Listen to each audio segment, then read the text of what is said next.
Jason Bjorris, who's from there, did not win the Virginia Beach vote. So in my own analysis, and I am not an expert on the technical issues, is that if we get a 70% turnout in the 6th and the 9th, especially the 9th, and also the 5th, we can win statewide every time. So I would be happy to win statewide just a majority of the time, not every time. So just by way of background, you asked about my last name. My dad and mother came from very large, poor families on opposite ends of the globe. And my father was in the Army, but his immediately older brother was just killed in the Korean War in September 1951. So they had a policy that you would not send two brothers to the same conflict. You didn't want two members of the same family die. And so they sent my dad to the other part of the globe where it had a lot of American soldiers, and that was the European occupation. And apparently he got around, he got a motorcycle, and my mother lived in Amsterdam. They met there. They had 6 kids later, and my dad ended up in the Air Force. I grew up all over the place. My family ended up settling in Hampton, Virginia. And so I did grow up at Virginia public schools, starting back in 1966. I say this was back when public schools weren't teaching all the crap that they're teaching nowadays. Education is something the states do, not the federal. We kick off before one of our candidates in the 10th congressional district, very far in the north, and she's an educator. And the way the Democrats have been operating lately, they're starting to indoctrinate our youngsters at elementary school, grade schools, and then the middle schools. So we have to fight on all fronts. My background, I mentioned that we settled in Hampton. I ended up getting accepted to West Point, and that was important to me because my family did not have the money to send me to college with tuition in Korea. And I kind of say, even though my dad didn't get to go to Korea because of his older brother getting killed, I did. And I ended up sort of avenging my uncle's death because there was a big fight there on the DMZ. We rescued a Soviet defector. There are people that have been assigned in Korea that come to me and are nice enough to say, what you did back in 1984 still resonates with the soldiers there on both sides of the DMZ, because both Koreans have changed their behavior. They have much less aggressive. So over my career, people know me as an Army general. I didn't like what I was seeing in terms of how we were spending this combat overseas, in Afghanistan twice, and then Iraq. So I ended up disagreeing with the Obama White House of 2014, page to the Washington Times, taking on the White House. And as I said, it's never good as a military officer to take on the White House it's not good for your career, but I thought it was the right thing to do because we were losing. So in this case, I guess I did, to the extent I think you were any, but my name came to the attention of the Trump campaign, and they asked me to come on board as a senior national security advisor. So we can talk. He basically overshadows a lot of politics nowadays, right? He was a fresh face in their politics. Based upon my combat tours and seeing what I saw, I said, we need to have some disruptive leadership in Washington. And I knew that Donald Trump was something like him. Very comfortable on couch. I knew that Donald Trump was going to be disruptive, and I wanted to help him make it productive. So I was honored to get on board with him, literally on board with him. I'm a little careful about talking about some of our discussions, but we had some good discussions. I'm the one that got, for better or for worse, I think it was for better, got him to change on the Arthur issue. And the reason it was, listen, kind of a funny story. I was on the plane with him. He's quizzing me about foreign policy, Asia Pacific. And I said, well, Mr. Trump, this was Mr. I said, I happen to be, half Japanese. And he goes, really? He goes, you look like you come out of central casting. And I said, yeah. And I happen to be born in Hawaii. And he goes, seriously? I said, yeah. I said, and I carry my birth certificate everywhere I go. And I pulled it out of my pocket. And I did that on purpose because I knew it was an issue that was not helping him. And I wanted to have an interesting, easy way to bring up this topic. And so it's on his airplane, and Rudy Giuliani's sitting across from him, and he's dying laughing. And Donald Trump does not crack a smile. And he goes, you really think he was born in Hawaii? I said, Mr. Thor, you may not be getting them, but you're driving a lot of them towards Hillary Clinton because people think that you're trying to delegitimize the first black president. So long story short, it was a long story. I had 2 more meetings with him on the issue before he announced it, and I'm right behind him at the podium at a famous meeting in the Washington International in D.C. So I tell people, so at the end of his first term, I was his top appointee at the CIA. So people have a lot of notions about the CIA. I am not an intelligence person, but I was put there to take over the agency. And I actually had a meeting with Donald Trump in the Oval Office. And once again, for better or for worse, I talked him out of doing it because he had just fired the Secretary of Defense that morning and he was getting ready to fire the head of the FBI and the head of the CIA. So FBI, I was okay with him firing the head of the FBI at that time, but I knew a lot about what was going on in the agency, having been there for 7 months. And I knew that the issue did not come from the CIA. But I couldn't explain this to him in the Oval Office because, as strange as it might sound, I didn't know if the Oval Office was cleared for secret or top. In this case, it was above top secret compartmented information. So here I am talking to the president across the Resolute desk and trying to convince him not to do something that he wanted to do. I did whisper in his ear. I didn't know if it was being reported.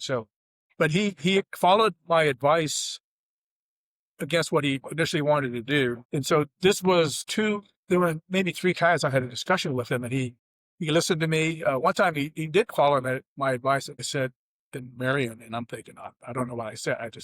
I'm being myself. But the question Trump asked me, one of them was, should I prepare for the first debate?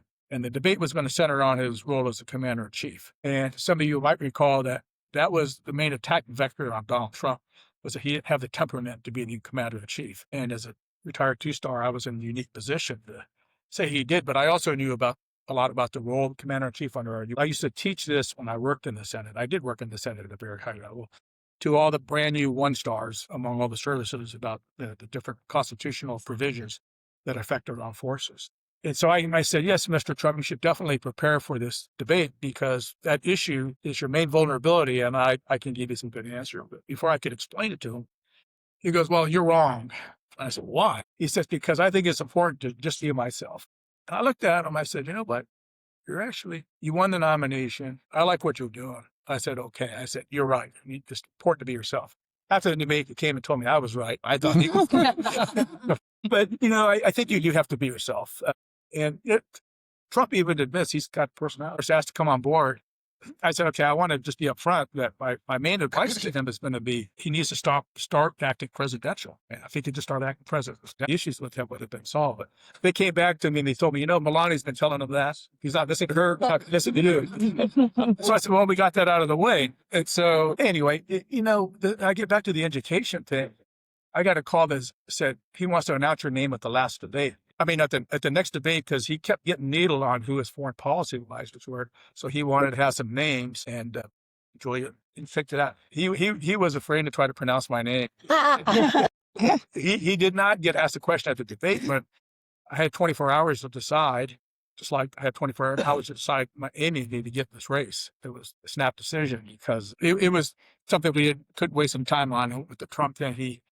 He said, you have 24 hours to decide because he wants to name the name along with a few others. So I had to tell my kids that my name, it's not like Smith or Jones. So when they said Mizusawa, everybody would know related to me. And they were mortified. And I finally had to tell them, I said, listen, if anybody gives you a hard time in school, just ask them whether they think Donald Trump has a chance of becoming the president. And they would have to say yes. And then just ask them, I'd rather have him with good advice for this discussion. So, right. In the end, I like the guy. I wish his personality were different. His personality, I tell a story I don't even like telling, but I've been told. I told it once, and people came up to me and said, you have to keep telling that story. And I said, I don't like the story, but I'll tell it here. Amy was with me. We went to get signatures from our next door neighbors. We've been next door neighbors for a decade. We've been at each other's house. Used to sign my petition. If the FDA could come up with a drug to take care of their TDS problem. Whatever it is, it sounds funny, but it's real. It's out there. Yeah. And so one of the things I think a good general does, and they look at the changing nature of the battle space, So we can't please everybody. One of the cardinal rules of politics is whoever gets the most votes wins. I wish I could say that whoever gets the most legitimate votes wins. That's another work in progress. And so and this is for your benefit, assuming you're all Republicans here, even if you're not, I had to spend a lot of time in the population centers, which is Northern Virginia, and where I'm from, Hampton Roads. That's one thing that makes me strong is I grew up in Hampton Roads, and I've lived in decades in Northern Virginia. Those are the 2 most populated parts of the state. So I have to spend a lot of time there to cut into which means I have to get people to come out and vote for me. And there's not much dirt on me. When I was outed at the CIA, another story, they were looking for dirt to publish where they outed me, but they didn't find any, knock on wood. So I know Warner's I think he's going to come out after me just by time me. And you know what? That's a time. It's kind of an asset that, I told the story about the petitions. People just have that emotional reaction against Donald Trump. And by the way, do you guys enjoy the UFC fights yesterday? You got to admit he's different, right? And I say, he's testing your sense of humor to see how broad your sense of humor. And God bless him, he's 80 years old. Yesterday, June 14th, was Flag Day. It was the birthday of the U.S. Army, which is older. Yep, there you go. 1 year older than our nation. I actually investment invest to veterans, alumni. And even though it took me off the campaign trail, I thought it was important enough to go to that mecca of wokeness and whatever else to talk to people. And the group was pretty good. It was very, very well received. Harvard is a very prestigious institution, started in 1636. And we talked a little bit about some of the graduates. Harvard was only one of three colleges. They thought it was interesting how pivotal it could have gone either way. So here we are right now talking about some of the same themes about getting into the fight, fighting for the things, our values, culture, one-on-one, and meritocracy is what made our nation great, not diversity. If diversity brings meritocracy, that's what we want. We want people to do because they can. So one other thing, we can cover so much ground. I mean, would you mind comes a lot of experiences, but would you mind fielding a few questions? Not at all. But I do want to mention one thing that I think is important.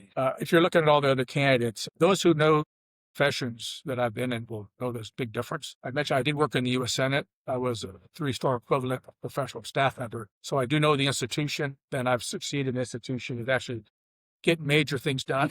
One thing I don't talk about, I was responsible for the successful transfer of Panama Canal in accordance with the terms. To be known as the guy who gave the canal away. But I was the guy that was charged with implementing the terms of an agreement we made, and it was done so successfully that you don't hear much about it. But one other point, as much as I've been involved in warfare, corrupt lawfare has become so endemic now. I am the only candidate who's an attorney. I did go to Harvard Law School. Summer interns, Neil Gorsuch is now on the U.S. Supreme Court, and he's been a stalwart on Second Amendment. So I think the judicial branch is the new frontier for our fight now. Soros is recognizing this, getting judges and getting prosecutors, and you saw what happened to Donald Trump. The FBI showed up at my door unannounced on a Sunday, and because I asked them if they had a warrant. They knew I was a general. They didn't know I was a lawyer. I asked them if they had a warrant, but they didn't, and they were mad that I didn't stop what I was doing to get interviewed. So I got subpoenaed for 19 months worth of my private correspondence. So I've lived through it. One of my issues with Mark Warner is he was the head of the Senate Select Committee on Intelligence, and he never said a word about all the lies that Schiff was putting out, who was his House counsel. So with that, I will. Well, this is the teacher in me, sorry. So the blue and white striped basket has blank note cards and pens in it, and I know your time is limited, so I want to get questions, and then I can email you those guide ahead of time. But again, a meet and greet is the beginning. You research and you connect with the candidate, and more questions will come up as Warner starts throwing stuff up on the wall. So we're going to do what we can in Wythe County for all of Southwest Virginia to, bring us together. And the point that you made, I was actually researching those statistics today, is Southwest comes out as a block, everything changes in Virginia. The key is getting us out. Yeah. I'm a volunteer, pay a lot of money, a lot of time. So I say I spent 41 years in uniform, take care of our problems overseas. You guys will take 41 minutes to show the poets. This question is from Steve Reynolds, who's actually from Carroll County. Sometimes we get people coming in from other places. He says, how will you protect our Second Amendment rights, and how will you make sure ICE can do their job? So I kind of alluded to the fact that the Second Amendment is more the promise of the judicial branch now. Did help Trump get elected, and he got 3 Supreme Court justices. The Bruin decision, the 2022, is very important on protecting Second Amendment rights. It's Second Amendment is the Second Amendment. It's not the third. And so regardless of what Spanberger and company are trying, some of these new gun laws, I think the issue is trying to get to the courts as quickly as possible to make sure that whatever Virginia does is consistent with the US Supreme Court has already decided. And the people that launched the lawsuits against the referenda are doing it early. We're smart, and I applaud them. He's an unsung hero. Of course, I can't have a picture with him since he has to be impartial. But I will tell you, I am going to go after the Virginia Supreme Court because they could have made the decision before the referendum. We're all happy the Democrats spent over $80 million on it. I get that. But they had four issues they could have looked at, and if any of them didn't succeed, the thing should have been rendered unconstitutional. They only looked at an issue. And does anybody remember what that issue was? I will tell you, it is, what is the definition of a democracy? I mean, of an election. And we've been a country for almost 250 years now. We don't know that. They could have figured it out early, and they could have just decided before all the activities. But I actually, Amy and I went to a lot. And so in a way it was fun, but it was not a good use of our government. So the second part. The second part was about FICE because It's law of the land, and we have a supremacy clause in the Constitution. The states, it's a federal issue, and the sanctuary cities, I think, are a violation of that. I know some states or localities are saying we're not going to lend our resources. Well, I think that's probably it's a stupid policy argument. They might be on sound legal footing, but the way the federal government controls state actions is through grants, the amount of money we give to the states. And I think we need to use the leverage of holding grants to states and localities that don't comply with the need for us to enforce our vote. This is from Mark Rollins, who's right over there. Will you vote yes to pass the SAVE Act? And the second one is about borders, keeping borders secure and making immigration. Yep. So if you don't have a border, you don't have a country. If you don't control your border, you don't have a country. I mean, the nation state has been the primary organizing principle for populations since this treaty of Westphalia in 1648. Is there a better way to organize populations? Well, we haven't come up with one yet. And so to me, the border is a black and white issue. Hand in hand with that is that only U.S. citizens vote. So I'll have to correct you on that since you're a teacher. It's the Save America Act, not the SAVE Act. I was reading from the note. And then Trump he says in this very Trumpian way, SAVE Act sounds stupid. It's the Save America Act. Well, that's the name of the act. And I didn't mention I didn't work in the U.S. Senate. I know the filibuster, which is the common word for cloture, which is kind of limiting debate to get things through. I would actually temporarily take a page out of the Democrats, but make a temporary change to our Senate procedures to get the Save America Act, because just like controlling our borders, ensuring only U.S. citizens vote is so fundamental to our nation in controlling who we elect that I would make a temporary change, get it through with a simple majority vote, and then bring the retro procedures back for things that are not as bad. Related to that, we have a question. I'm not sure who it's from, but with an eye towards what's happening across the pond with unfettered immigration and the cultural challenges with the Muslim population, where do you stand on the influx of the Muslim population as it relates to the U.S.? Well, listen, I was a grandson and son of immigrants. Okay, my dad was an American. They were, I guess, racist at the time, but she became an American in 1997. So I believe very strongly, back to my parents, assimilation, the culture and our values is what has made America basically bring a culture and the values that have been failures in most ways that we think are here if they want to leave it. So you can't force people to assimilate. Just a little bit to get to a couple of local questions, and then we'll go back to broader issues. As you know, Southwest Virginia gets a little discombobulated with Richmond because they don't always match our value system. And specifically, what would you like to see happen or changed or take place in Southwest Virginia? Everybody happy. What back? Yeah, I know. Okay, first of all, I think you're alluding to the Dillon rule. Certain states follow the Dillon rule where if the state government does not give localities the power to do so. So that's sort of question I think you have to look at it on a case by case basis. But in general, people ask me about running against Mark Warner. I said, made America great. So in terms of what specific, the reputation here is we're reliant, not so much anymore, but still on coal. I think coal has a great future. At least if you have Republican representatives, I think we should take advantage of fossil fuels while they're there and else we can just sit there. I actually believe that we will one day transition to nuclear because I think it's safer, cheaper, cleaner. Certain times that we have to change with. Another issue that's coming. That was my next question. No, I figured we'd get right into it. So we think Austin. Yeah.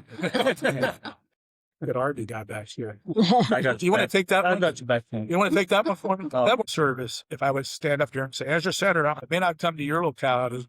Maybe that's exactly what you want. Should have the lead on decide whether and why, because they're the ones that disadvantages, but also the potential advantages of having jobs, being able to transition to jobs that might be there for the long-term future. I mean, the issue with data centers, I think most of the jobs are going to come about when you're actually building the infrastructure. But once it's up and running, it's basically just going to run on itself. So I think that's going to be, I'm not going to be the senator until January 3rd, 2027. So, in terms like the Save America Act and some of the other things that are going on, voice on it. But I think this could, if you could tell me what the main issues are going to be in 2027, it's a tough one. Right now, the General Assembly, that's why I say you have to pick the right person and not necessarily look at the issues. But having said that, I will say that the 3 Republican Senate candidates, I have not seen any real daylight on the issues. So what I would ask you all to do is look at this, taking out Mark Warner in November and being effective as your senator starting in January. And one thing I should add on that point is, as a senator, I will be the highest ranking military officer in the U.S. Senate. I'll also be the most highly decorated combat veteran in the U.S. Senate. So I'll have an outsized amount of influence on national security, which relates to public safety, and also on defense spending. And Virginia has the highest per capita income from defense dollars of any state in the nation. So I'll have some of that area. And I did want to comment on your website. His position statements are in buckets. And, if you heard something about immigration, you're like, what did he say? Probably not immigration, national security, whatever. There's a bunch of bullet points that are really good to read. Well, websites are aspirational. I'm here right now. So All right. I'm going to be better representatives of that. So I'll stand by what I say on my website. But, everything is a little bit more nuanced. The Save America Act and immigration. Yeah. There's some hard lines. Yes. Randy, can you wave? Hey. This is Randy Williams. He is a recent appointee to the Town of Whitfield Planning Commission, and he just wrapped up mandated commissioner training hosted by VCU this week. The training and many of the commissioners are obvious progressives. So this experience confirms for me the deep hold that liberals have on our institutions. What will you do to root out the anti-American actors within our institutions? One at Exhibit A is Randy. So I was at an election for the Lynchburg City Council, and I said, there was so much infighting in the Republican primary there. I said, I'm glad I'm just running for the U.S. Senate. I think a lot of our anti-influencing we see is starting in elementary schools. I kick off for a young lady, Julie Perry, who's a teacher. And I was at her. We've got a fight starting for the Democrats aren't dummies. They see where the levers of influence are. A lot of it is at their local elections. That's why George Soros has been basically funding prosecutors and district court judges. And I was surprised as hell when I had a dinner with some people from Albania and Kosovo. They said George Soros' son Alex is doing the same thing in Europe right now. So we can look at Europe as a case study, what's going on out there. So thank you for doing this. I think we need a fight. I wish logic ruled the day. I wish it did. And, people talked about how the Democrats raise money. I said, they're not raising money. It just shows up. Kind of like the way their votes seems to have done. And we need to get to the bottom of how they're doing it. Make sure that if it is legal, we might want to take a page out of their playbook, because they have been able to, we always say that we can't outraise them. I said, well, raising money is coming from interest groups. So how do we get more people like you, Randy? Well, I was inspired by Cindy Mack, our vice chair, to put my name in the hat. I'm also running for town council. So hopefully there'll be more like me throughout the Commonwealth. But I don't really have an answer for motivating folks. I tried for months before I realized it was either I run or the representatives. So you went training from VCU? Yeah, I think it's hosted by VCU. Was it bias training? The training itself, you could probably argue that it isn't. But to me, it very much is. I'm open to suggestions on that because, I have the right to be retired after 41 years and, to sit at home, watch what was going on, then getting into this race, going up there.